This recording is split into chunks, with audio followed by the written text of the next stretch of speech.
Okay, I guess I'm making a bit of a series on this.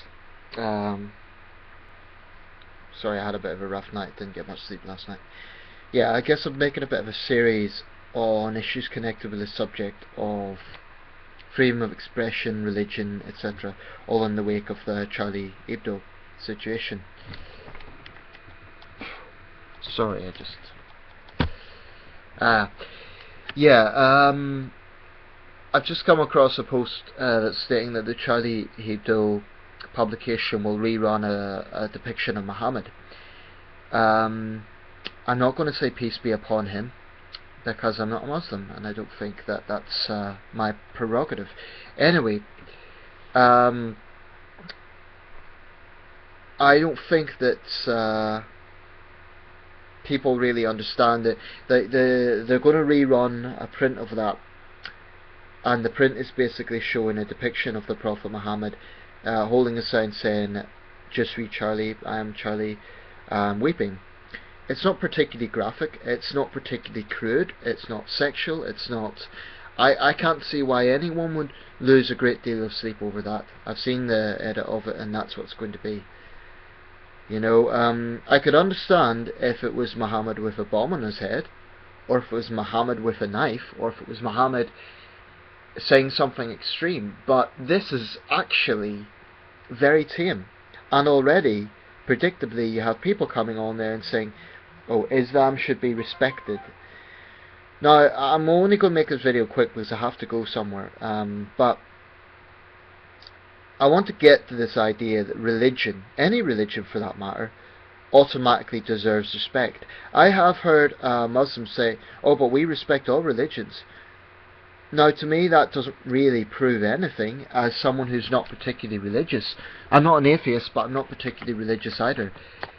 So, for a Muslim to say we respect other religions, I'm thinking, well, that's good, but, you know, how does that impact me as someone who's not particularly religious anyway? It shows that you're tolerant to other religions, but are you tolerant to unbelievers? There's a question. I think it is Indonesia actually that makes atheism illegal, and Indonesia is relatively moderate as Islamic countries go. It's not a particularly theocratic state compared to, for example, Pakistan or Iran or Saudi Arabia. So it's unfortunate that Indonesia and increasingly Malaysia are going down that path of theocracy. It's a very troubling sign. But I want to get to this point about why does religion automatically deserve respect. Now, people will say these are views held dearly by millions and millions of people. I appreciate that. I understand that. Islam is the world's second largest religion and probably the fastest growing religion. 1.5 billion adherents. So, yes, it is held dearly by many, many people. Well, that is if all of those Muslims are devout Muslims. I know Muslims who drink and who... I even know a Muslim who eats pork, but he's from a Muslim sect. Anyway, that's not here or there. The point is, yes, it is held dearly by millions of people, but I would put it this way. If you look at political ideologies like socialism or conservatism, or any other political ideology, liberalism, the adherents of those ideologies hold them dearly, dearly.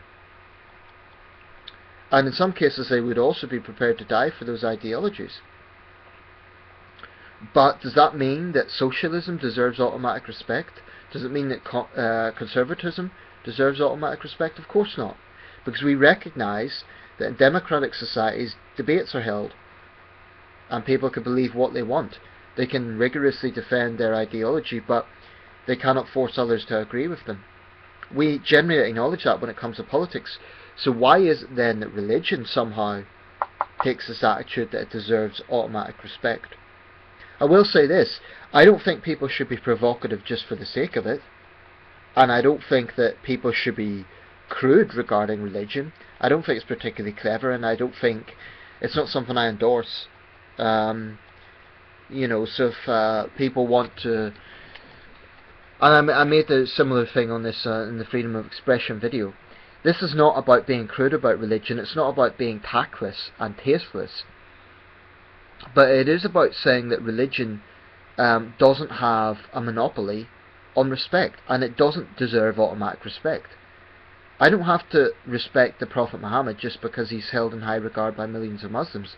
I acknowledge he's a very important historical character, and I intend to try and find out more about him. I would be interested in doing that. Admittedly, I don't know a great deal about the Prophet himself, so I'll try and find out more about him. I believe as a man he's not above criticism, and I would say the same thing about Jesus Christ.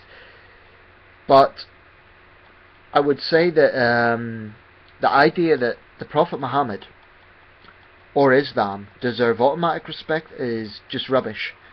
Why should I respect a religion whereby there are surahs clearly in the Quran that state, and thus throw the unbelievers into the fire, and the fire will be great for them?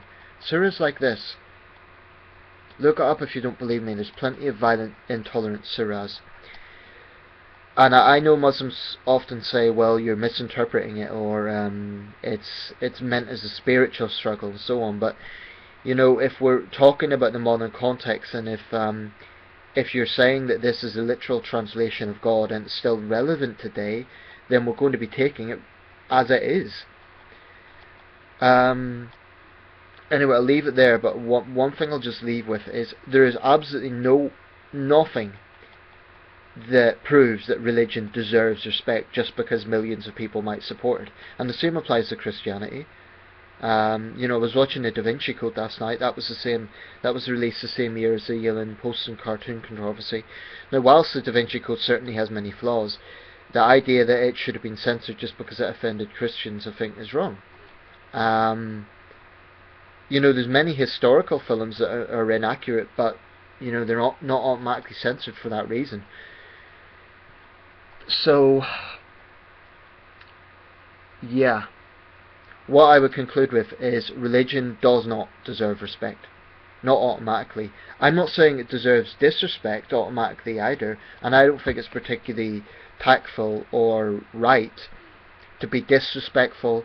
If you know something that is going to offend Muslims or Christians and you deliberately do it. I mean, I saw someone make an analogy.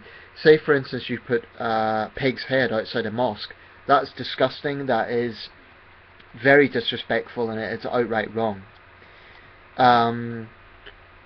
But that's hardly comparable to draw a depiction of the Prophet. I mean, Muslims say that it's taboo to show an image of Muhammad, but I don't understand that, because in the ancient world there are many images of Muhammad actually. So that's inconsistent.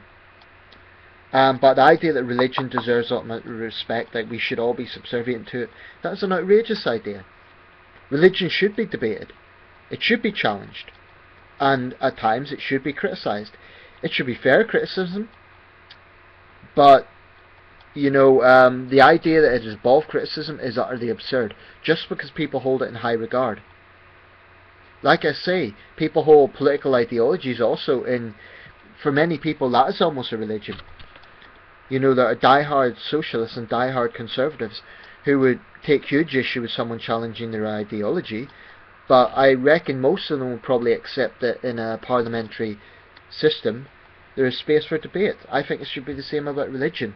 So I do believe that we should get away from this idea that religion deserves automatic respect. I think it's a very slavish, subservient mentality. That doesn't mean you have to be disrespectful just for the sake of it. It doesn't mean try to hurt people's feelings if you know it's something that is dear to them. Although I can't understand why someone would be hurt, personally hurt, over a historic figure who lived 1,400 years ago. I can't understand that. But you know, I'm not going to, like I said, I'm not going to say Muhammad, peace be upon him, but at the same time I'm not going to say something overtly negative about the Prophet, because I acknowledge that he is a historic figure and he holds a very important place for many Muslims around the world. I accept that. So I'm not going to sort of slander him in a way that's really crude, and I do sometimes see that. I don't think that's particularly helpful to anyone. Anyway, let me know your thoughts. Thank you.